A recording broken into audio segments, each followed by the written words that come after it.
తెలంగాణ ముఖ్యమంత్రి రేవంత్ రెడ్డి 46 సార్లు ఢిల్లీకి వచ్చినా కాంగ్రెస్ పార్టీ నాయకుడు రాహుల్ గాంధీ అపాయింట్మెంట్ లభించలేదని, కానీ ప్రధానమంత్రి నరేంద్ర మోదీ కేంద్ర మంత్రులను మాత్రం కలిశారని తెలంగాణ బీజేపీ అధ్యక్షుడు ఎన్ రామచంద్రరావు అన్నారు.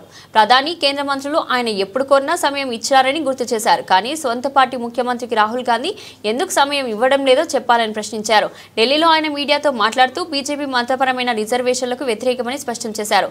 9వ షెడ్యూల్లో చేర్చడం కేంద్రం బాధ్యత అని చెబుతున్నారని, లీగల్ ఒపీనియన్ లేకుండా ఆర్డినెన్స్ ఎలా తీసుకువచ్చారని నిలదీశారు. బీసీలకు 42% రిజర్వేషన్లు ఇస్తామని మోసం చేశారని అన్నారు.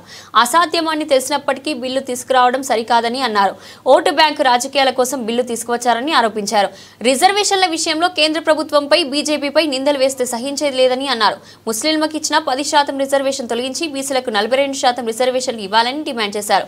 లేదంటే సుప్రీంకోర్టు కూడా అనుమతించదని రామచంద్రరావు అన్నారు. తెలంగాణ రాష్ట్రంలో పార్టీని ఎలా నడపాలనే విషయంపై పెద్దల మార్గదర్శనం తీసుకునేందుకు తాను ఢిల్లీ వచ్చానని ఆయన వెల్లడించారు. చెప్తా ఉన్నాను, నేను ఈరోజు ముఖ్యమంత్రి గారు దాదాపు ఈ 18-19 నెలగా వారు ముఖ్యమంత్రి అయినప్పటి నుంచి ఢిల్లీకి 46 సార్లు, ఇప్పుడు నేను సుభాష్ గారు ఇద్దరు లెక్క తీసినాం, 46 సార్లు వచ్చారు. ఏసారి కూడా రాహుల్ గాంధీ గారు వారికి అపాయింట్మెంట్ ఇవ్వలేదు, కానీ మా ప్రధానమంత్రి, మా మంత్రులు వారికి అపాయింట్మెంట్ ఇచ్చారు. అది గుర్తుపెట్టుకోవాలి.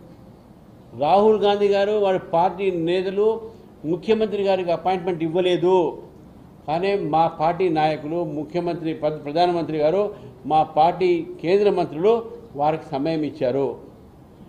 రాహుల్ గాంధీ గారు తెలంగాణ ముఖ్యమంత్రికి సమయం ఇవ్వకపోవటం అనేది తెలంగాణ ప్రజల్ని అవమానపరిచినట్టు. అది పార్టీ నాయకుడి కింద చూడొద్దు కదా. ముఖ్యమంత్రి కాబట్టి మా మంత్రులు టైం ఇస్తున్నారు, వారు ముఖ్యమంత్రి కాబట్టి మా ప్రధానమంత్రి టైం ఇస్తున్నారు, కానీ మీ పార్టీ ముఖ్యమంత్రికే మీ నేతనే టైం ఇవ్వట్లేదు. దాని విషయంలో కాంగ్రెస్ పార్టీ దగ్గర స్పష్టత ఏముందని చెప్పి ఒకసారి కాంగ్రెస్ పార్టీని అడుగుతా ఉన్నాను.